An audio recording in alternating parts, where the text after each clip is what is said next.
prazer imenso estar aqui com vocês, apresentando essa nova tecnologia, né, que veio para ajudar demais. É um ganho muito grande, tanto para o paciente quanto para as equipes médicas, e o nosso serviço ele tem crescido bastante depois da instalação desse equipamento. É um aprendizado diário que nós temos e a gente vem desenvolvendo trabalhos bem interessantes, tá? Então, vamos lá.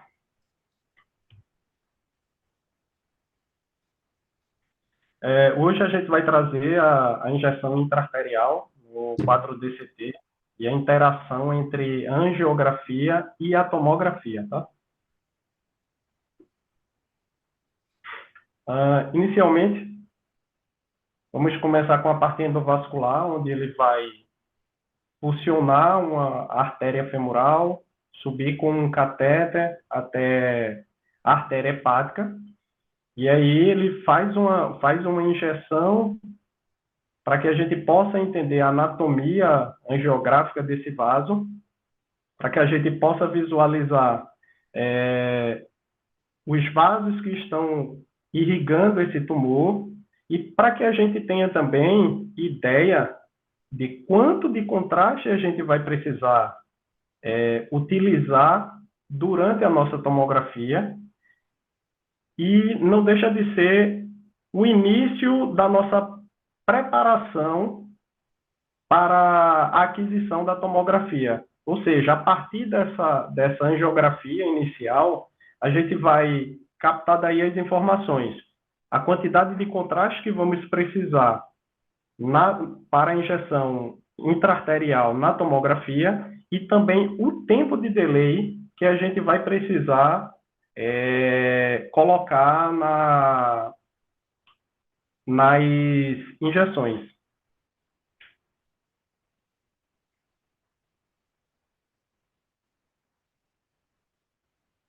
Então, tá aí. Isso é uma injeção seletiva na artéria hepática comum, né? E que aí, após o controle, a gente vai passando essas imagens frame a frame, para que a gente possa entender bem a anatomia, para que a gente possa identificar bem os vasos que estão irrigando esse tumor. E essa setinha aí mostra o tempo do contraste nessa imagem. Então, essa informação é de grande valia na hora que vamos preparar o protocolo da tomografia, tá? Então, tá aí a tela, a nossa seleção de protocolo, tá? Esses valores de delay que estão aí, eles não são fixos, como eu falei para vocês. Depois da imagem geográfica, a gente acompanha frame a frame, daí a gente vai ter o tempo exato que a gente precisa para colocar o delay de cada varredura na tomografia. Então, nós iniciamos os scouts, logo depois a gente tem uma varredura sem contraste, tá? Em seguida, nós vamos ter 4 aquisições que vão procurar captar da melhor forma possível a impregnação do contraste no tumor. Ou seja, a gente vai poder acompanhar da melhor forma o tumor, esse contraste sendo captado da forma arterial, arterioportal, uma fase mais excretora, e daí a gente pode ter a ideia do washin, do washout, tá? E isso tem ajudado muito na hora das aquisições, e por isso a importância de se ter essa imagem angiográfica no início do procedimento, para que a gente possa ter os tempos muito bem casados, e daí a gente vai conseguir ter as nossas imagens tomográficas nos tempos que vão ajudar tanto o técnico, o operador, quanto a equipe médica a identificar o vasonutridor desse tumor.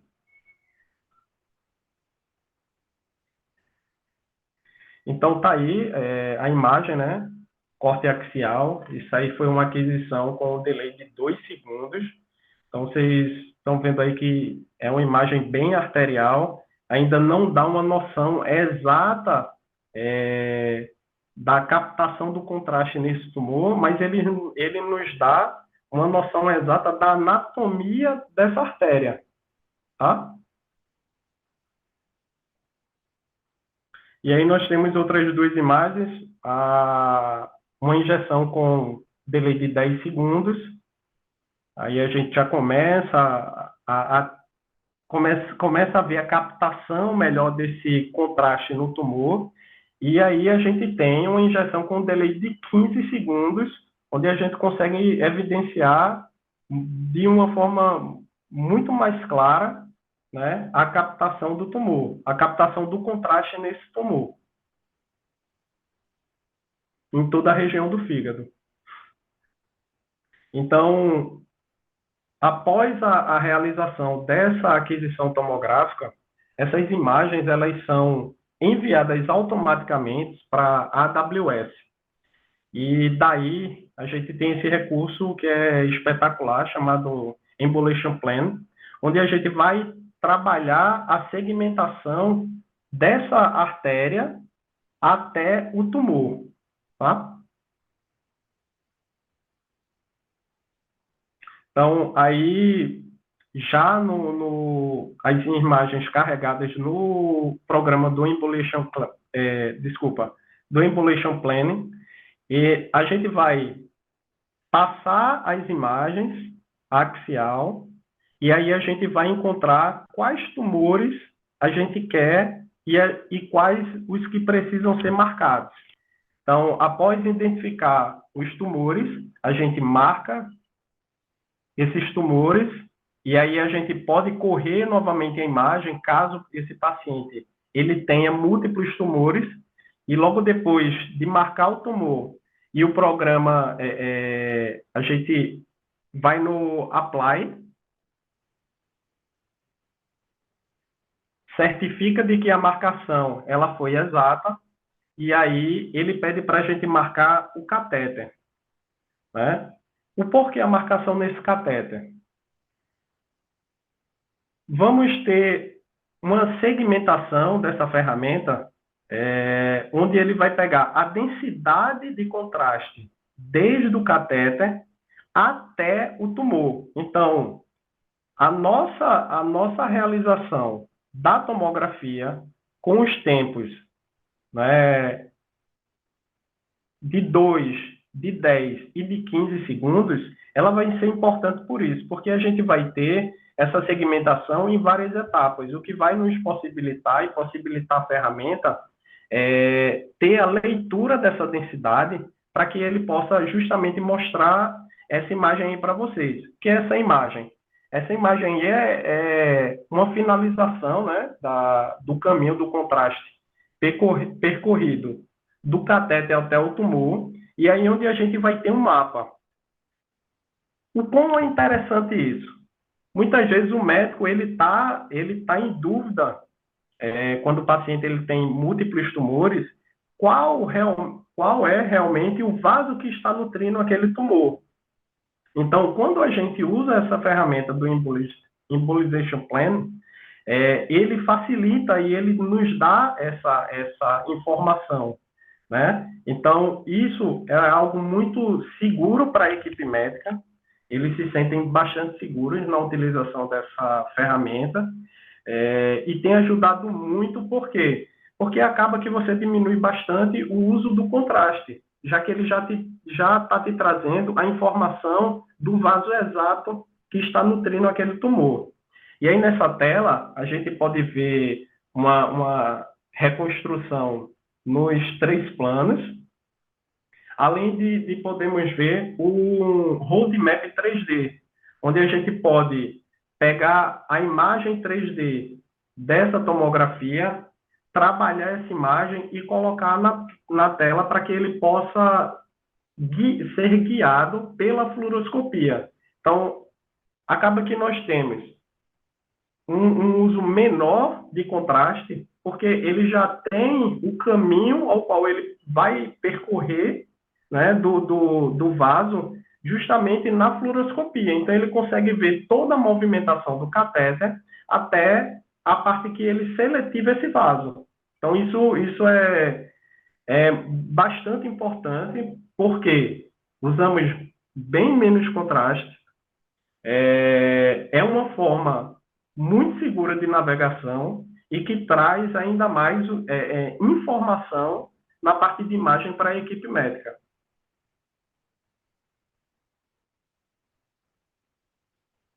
Então, agora a gente vai passar aqui para a abordagem percutânea. E aí eu trouxe para vocês um caso bem interessante. Para abordagem percutânea, a gente realizou uma tomografia de abdômen superior trifásico, com injeção venosa, e aí a gente usa de 80 a 100 ml de contraste com fluxo de 3,5 a 4 ml por segundo, né? E aí que vai evidenciar o tumor nesse planejamento para embolização hepática, para ablação hepática, desculpa.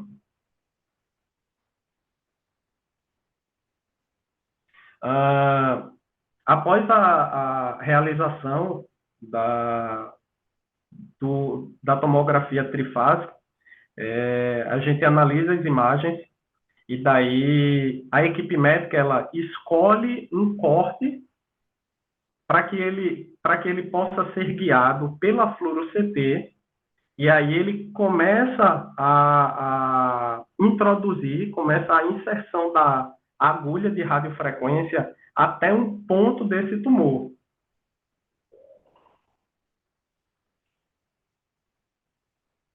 Em seguida, após a inserção, nós fazemos uma tomografia de controle para saber se essa agulha realmente está no ponto que a equipe deseja para a ablação, tá? Então, a gente dispõe desse recurso que é muito interessante, que é o Embolization Plan, e como vocês podem ver na imagem, essa reconstrução 3D, ela mostra claramente tanto a agulha quanto o ponto-alvo, que é o tumor. Então, traz uma riqueza muito grande de informação e de detalhe para a equipe. Então, como eu já falei aqui, vou salientar novamente, as equipes elas se sentem muito mais seguras com os recursos e com a riqueza de informação que nós temos nessa interação entre a tomografia e o angiógrafo.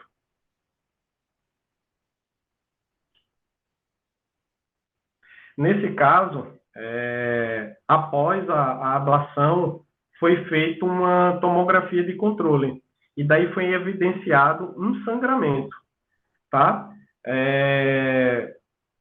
Como esse paciente ele já está numa sala de hemodinâmica, então nós podemos, de forma rápida e ágil, abordar para conter esse sangramento, ou seja, esse paciente agora ele vai passar, ele vai precisar conter esse sangramento, e aí nós vamos precisar embolizar esse trajeto.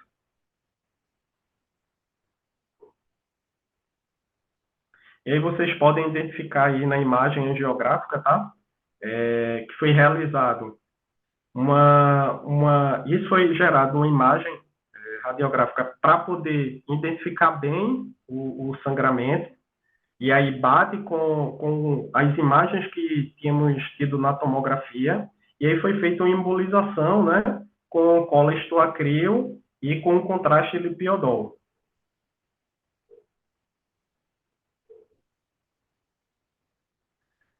Então, foi feito aí um controle pós a embolização, vocês podem ver que não tem evidência de sangramento, e aí é uma coisa fantástica, né? Que a possibilidade, a sala híbrida, ela possibilita justamente isso, agilidade na intervenção. Imagina se esse paciente ele tivesse no setor de tomografia, e daí, durante o controle, fosse evidenciado esse sangramento. Teríamos dois cenários aí. Primeiro, o deslocamento do paciente até a sala de hemodinâmica. E aí nós temos o seguinte, nem todo hospital ele dispõe de uma hemodinâmica. Então, esse paciente ele teria que ser enviado para uma outra unidade. Ou aí a gente tem outro cenário.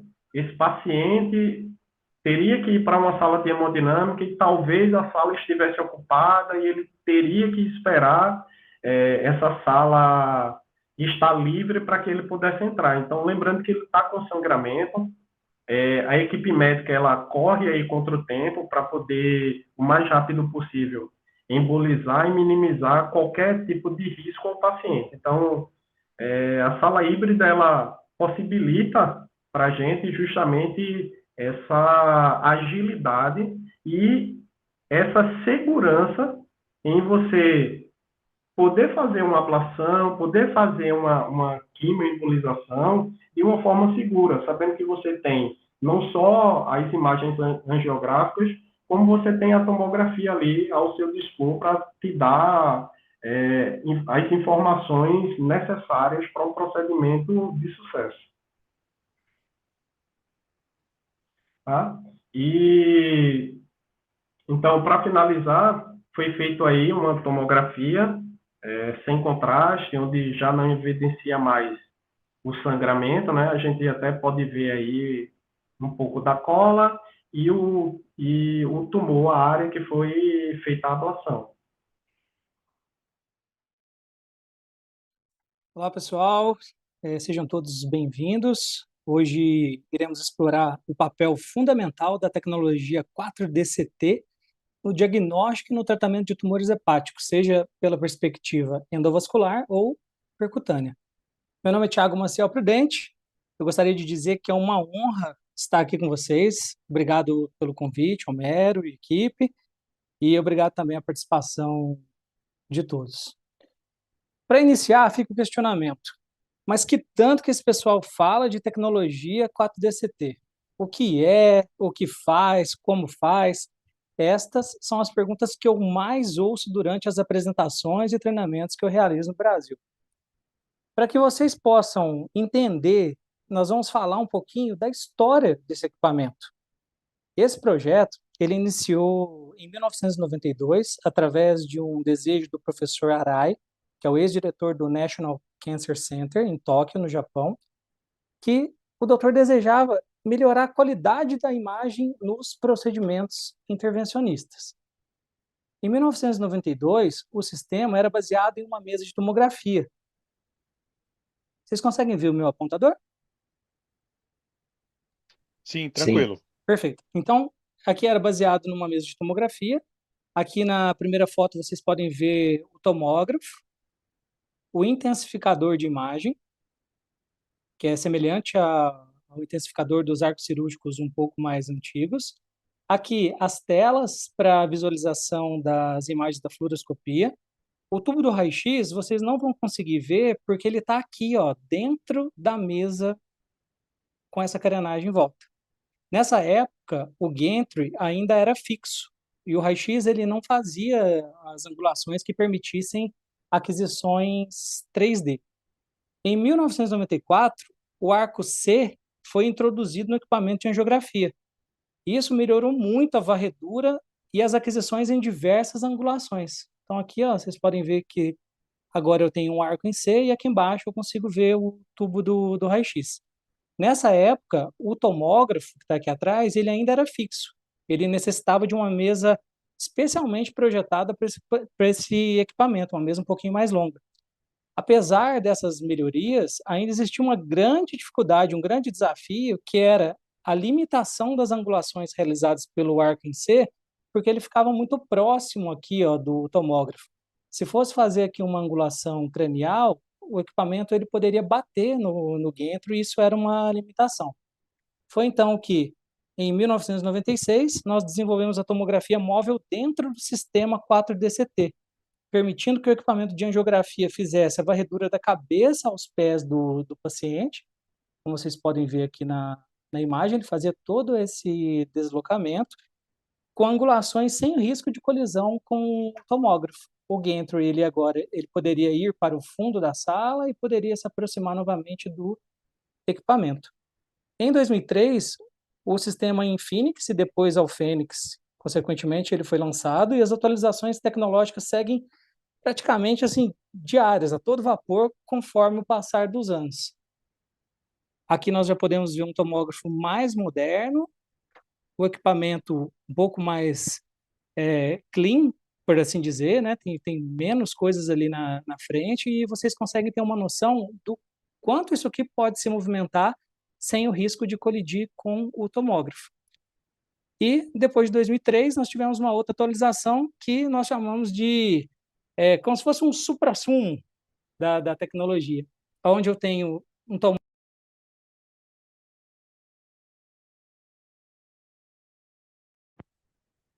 Tiago, você ficou mudo. Alô, estão ouvindo? Agora sim, voltou. Tá.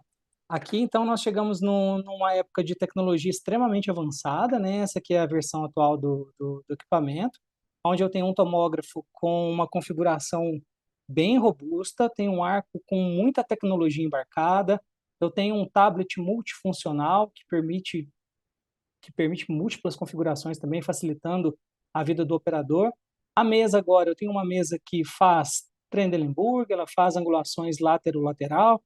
Eu tenho uma tela gigante que possibilita a configuração de multi-layouts. Então, isso aqui continua evoluindo. Qual a mensagem que eu quero passar para vocês através dessa linha do tempo? A mensagem que, apesar de ser uma tecnologia nova para nós aqui no Brasil, esse equipamento, este ano, ele completa 30 anos. E como os recursos passaram, então, a estar mais acessíveis aqui para nós, consequentemente, surge a necessidade de ter profissionais capacitados para poder operar esses equipamentos.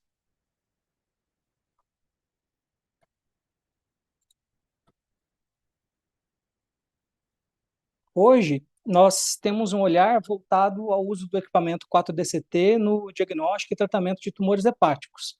E entre os recursos disponíveis, nós podemos citar protocolos de angiografia sem subtração óssea, com subtração óssea e protocolos sem subtração óssea com ênfase em vasos. Nós podemos fazer imagens dinâmicas em 3D, tanto na angiografia quanto na tomo. Nós temos ferramentas de navegação pelos vasos, tanto em 2D quanto 3D, utilizando imagens da própria fluoroscopia ou imagens já adquiridas no equipamento.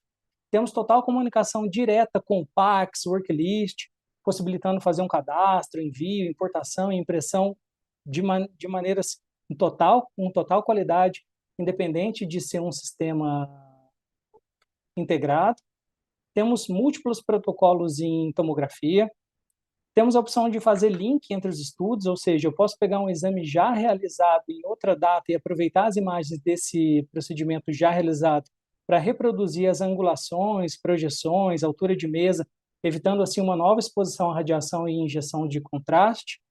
No tomógrafo eu tenho tanto o Scan Console quanto o Review Console, que ele vai permitir você realizar a aquisição, por exemplo, em um computador e rever as imagens em outro computador de maneira simultânea.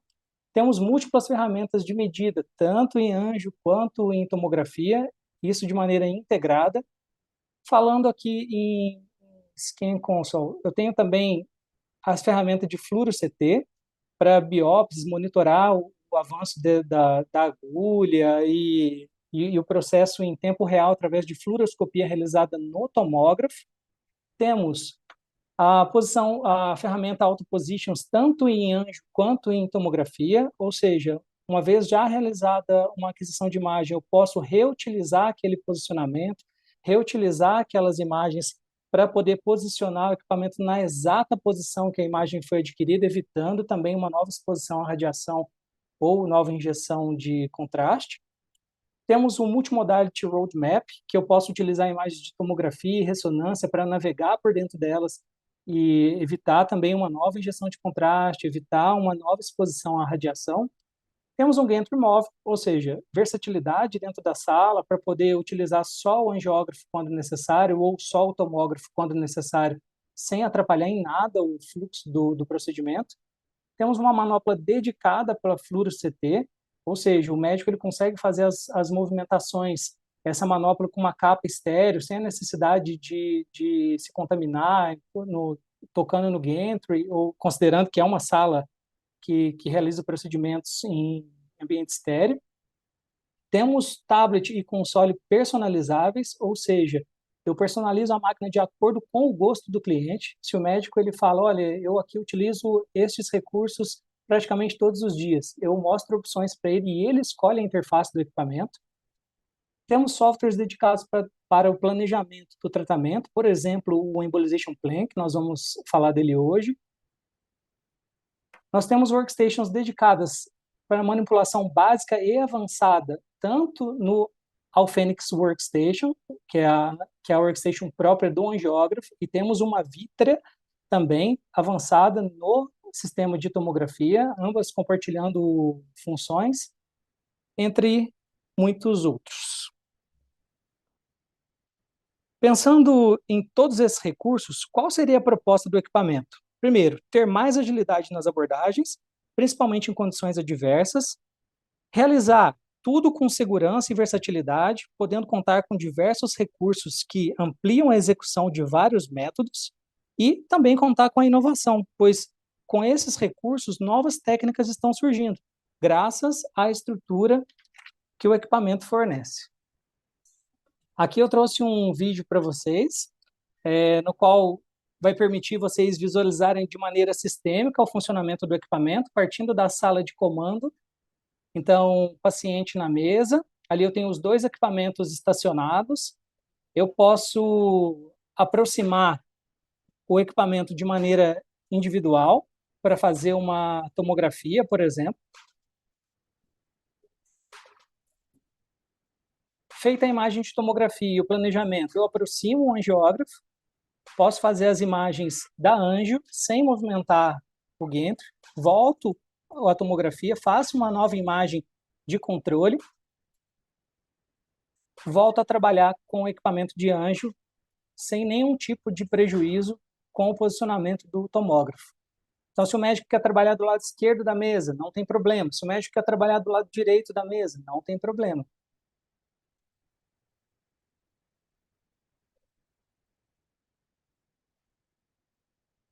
Quero usar só o arco, também não tem problema. Nós vamos entender já já qual a vantagem de ter o tomógrafo em sala, mesmo em procedimentos que são dedicados apenas ao uso do arco.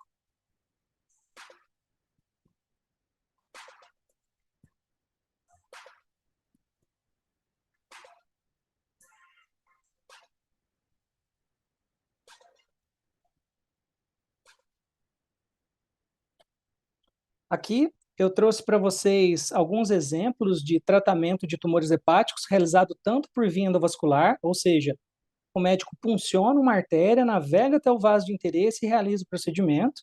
Então, aqui na figura, eu ilustro o procedimento endovascular. Então, foi feita uma punção na artéria, o médico navega com o catéter até a região de interesse e realiza o procedimento por dentro do vaso. E também realiza procedimentos através de punção na pele do paciente, diretamente conduzindo o material de escolha para a região do tratamento. Então, aqui representado por essas linhas vermelhas. Uma punção feita aqui na pele, chegando diretamente no tumor. Então, aqui para vocês, ó, entre as possibilidades, nós podemos citar a quimioembolização transarterial, que consiste em entregar materiais ou medicações capazes de ocluir e destruir os vasos nutridores do tumor. Também podemos citar a crioablação, que é outro método, porém percutâneo, onde uma sonda é inserida no tumor, causando congelamento controlado daquela estrutura, também destruindo as células tumorais. Temos aqui a ablação por microondas e a ablação por radiofrequência, que são métodos também percutâneos, que utilizam, entre aspas, agulhas especiais ou sondas para entregar energia em forma de calor para destruir as células tumorais.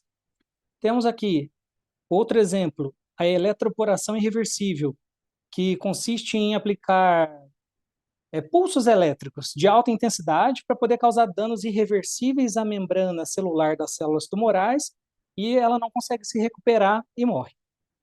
E por último, aqui no nosso exemplo, um método endovascular bem interessante, chamado de radioterapia interna seletiva, ou em alguns lugares chamam de radioembolização, que consiste na entrega de microesferas radioativas diretamente nos vasos nutridores do tumor. Elas vão causar a destruição por oclusão e também por aplicação focada no tumor. Qual é o fluxo de trabalho? Então, eu coloquei aqui para vocês. Primeiro, nós identificamos o alvo, o trajeto, nós acessamos a estrutura, executamos o método e depois realizamos um controle de imagem. Traduzindo isso para vocês através de imagens.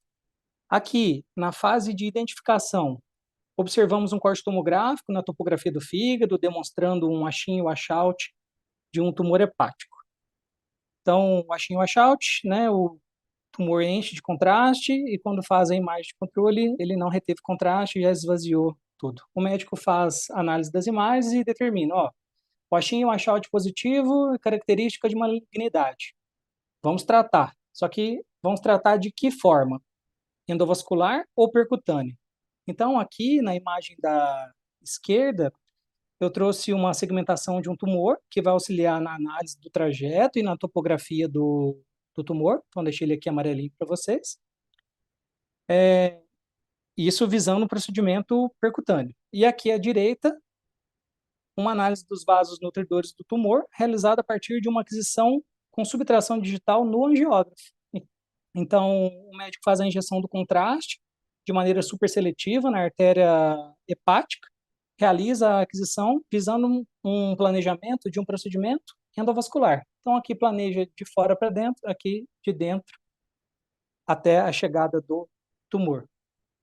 Tão importante quanto definir o método é executar. Então, fez a realização do procedimento percutâneo e fez o procedimento endovascular, se realizam imagens de controle. Quando você realiza a imagem de controle, pessoal, você vai eliminar assim, qualquer resquício de dúvidas sobre possíveis situações adversas. Por exemplo, sangramentos, perfurações, que esses, se não forem evitados, né, e evidenciados a tempo, certamente podem oferecer risco para uma evolução, conduzir para uma evolução negativa do caso do paciente. Aqui eu coloquei o slide até um pouco mais chamativo para poder tratar de um assunto um pouquinho polêmico, porque o equipamento 4DCT, ele no Brasil ele ainda é filho único, ou seja, até o momento só existe uma máquina, e a máquina é da Canon.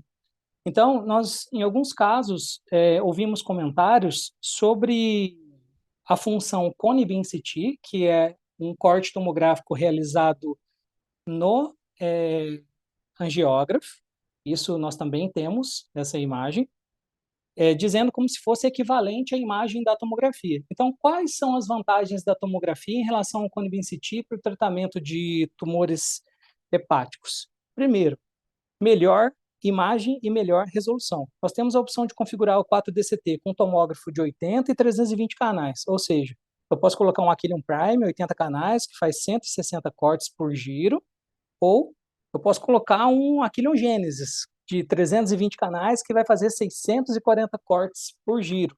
640 cortes, ele gera uma cobertura de 16 centímetros por giro, sem a mesa, sem alguém se deslocar. Então, essa é uma das vantagens. Outra vantagem é uma aquisição mais rápida e de fácil programação. E quando eu me refiro a uma aquisição mais rápida, é no contexto geral, entre posicionar o equipamento, fazer calibração, fazer a centralização e o movimento do arco. Que isso tudo é necessário nas aquisições Cone Beam CT. E o mais importante de tudo, ter uma visualização completa do órgão e das estruturas adjacentes, por exemplo, até a pele. Isso faz toda a diferença, principalmente nos procedimentos percutâneos. Então, aqui à esquerda tem uma imagem do Cone Beam CT, devido à limitação do tamanho do detector. Eu não consigo ver aqui a parte distal do fígado, e aqui na tomografia, além de ver aqui até a pele, eu consigo ver também de maneira global. Consigo ver toda a estrutura. Então, exemplificando esse fluxo de trabalho, quando nós realizamos o procedimento apenas utilizando o arco, estima-se um tempo médio entre 45 a 60 minutos por procedimento. Já com a tecnologia combinada, estima-se cerca de 15 a 20 minutos, ou seja, em termos gerais, isso significa menos tempo de sedação, menos exposição à radiação, melhora do fluxo de atendimento, otimização do tempo dos profissionais, e tudo isso fazendo rápido, porém com segurança, com todas aquelas outras qualidades que nós citamos anteriormente. Aqui eu trouxe um exemplo clínico compartilhado por um dos nossos parceiros de base europeia, de um paciente que foi realizar uma biópsia às 9h16 da manhã. Esse paciente evoluiu com dor após o procedimento, queixa de falta de ar, aumento da frequência cardíaca, pressão arterial. Ainda em sala, ele realizou uma tomografia de controle, evidenciando a presença de sangue dentro do tórax. O médico iniciou os procedimentos profiláticos e repetiu a tomografia às 9h32, ainda evidenciando o hemotórax, porém com maior volume. Ele optou por fazer a colocação de um dreno, isso foi feito às 9h45, com sucesso, sem intercorrências, e ele realizou a punção arterial e navegou até a região de interesse, fez as imagens, e às 10 horas foi identificado o foco do sangramento e esse vaso foi ocluído. Às 10h17 foi realizado outra tomo de controle, confirmando o sucesso do procedimento. Agora, eu faço um exercício com vocês. Imagine se esse caso tivesse sido feito na tomografia convencional. Se isso tivesse ocorrido lá na sala de tomografia, quanto tempo levaria até deslocar esse paciente para o setor de hemodinâmica e começar o procedimento? Imagina se, nossa, o paciente relatou dor, o paciente já está lá na sala de tomografia ou está no quarto, ele corre bastante, já leva esse paciente para a hemodinâmica, chega na hemodinâmica e o equipamento não está disponível.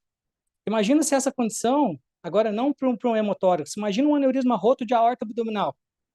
Tempo, nesse caso, é vida. E, às vezes, ter esse tempo vai fazer muita diferença. Aqui eu trouxe um comparativo para vocês. Qual que é a expectativa? Que é simples. Identifica o tumor, introduz a agulha e faz o procedimento. E a realidade... Deixa eu ver se eu consigo reproduzir o vídeo aqui. Um minutinho.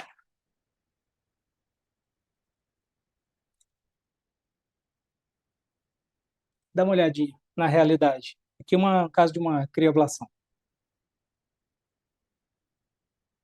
Na realidade, pessoal, vai ter dia que vai parecer que vocês estão num cenário de guerra.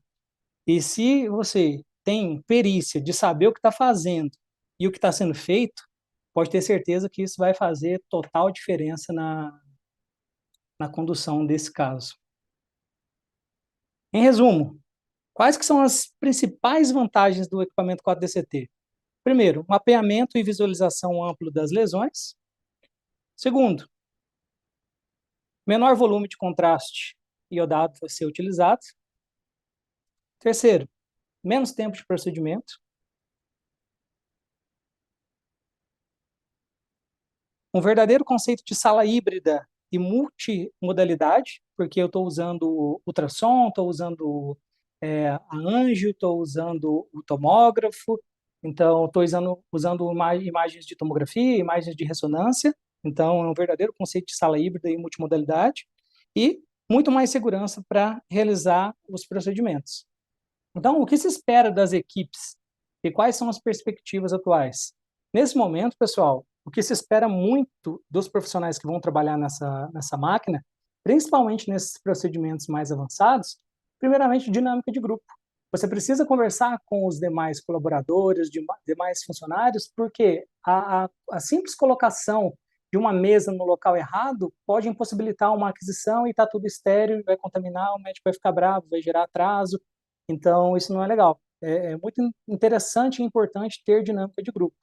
Segundo, conhecimento em multimodalidades. Não dá mais para você chegar e falar, olha, eu sou operador de tomografia, eu sou operador de ressonância. Não, eu sou operador da hemodinâmica. Hoje, para trabalhar com esses equipamentos, você precisa ter conhecimento em multimodalidades e proatividade, porque são tecnologias de difícil acesso, de alta complexidade, e se você ficar só esperando alguém trazer isso prontinho para você, pode ter certeza que você vai ficar para trás. E estar aqui hoje mostra que vocês têm essa proatividade, então todo mundo aí de parabéns. Tem uma frasezinha que eu falo muito no final das aplicações: quem vê entende, quem faz aprende.